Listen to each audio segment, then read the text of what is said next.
तिसगावमध्ये 6 तास वाहतूक कोंडी. देवदर्शनासाठी आलेल्या भाविकांना मनस्ताप. श्रावणपूर्व दीप अमावस्यानिमित्त श्री क्षेत्र मढी, श्री क्षेत्र मच्छिंद्रनाथ गड, श्री क्षेत्र वृद्धेश्वर इथं दर्शनासाठी येणाऱ्या भाविकांनी बुधवारी सकाळ पहाटेपासूनच मोठी गर्दी केल्यानं तिसगावसह सावरगाव घाट, मढी घाट या ठिकाणी मोठी वाहतूक कोंडी झाली. दिवसेंदिवस अमावस्यानिमित्त देवदर्शनासाठी येणाऱ्या भाविकांची संख्या मोठ्या प्रमाणात वाढत असल्यानं त्याचबरोबर अहिल्यानगर जिल्ह्यासह छत्रपती संभाजीनगर, नाशिक, पुणे, बीड या जिल्ह्यातील देखील भाविक मोठ्या संख्येनं श्री क्षेत्र मढी, श्री क्षेत्र मच्छिंद्रनाथ गड आणि श्री क्षेत्र वृद्धेश्वर इथं देवदर्शनासाठी येत असल्यानं दिवसभर भाविकांच्या वाहनांची मोठी वाहतूक कोंडी या देवस्थानकडे जाणाऱ्या रस्त्यावर होती.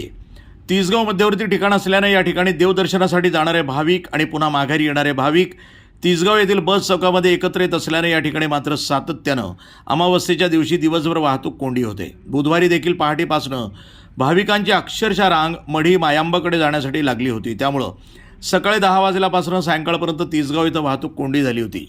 वाहतूक कोंडी सुरळीत करण्यासाठी एक पोलीस कर्मचारी उपलब्ध असल्यामुळं वाहतूक पुढे त्यांनी देखील हात टेकले.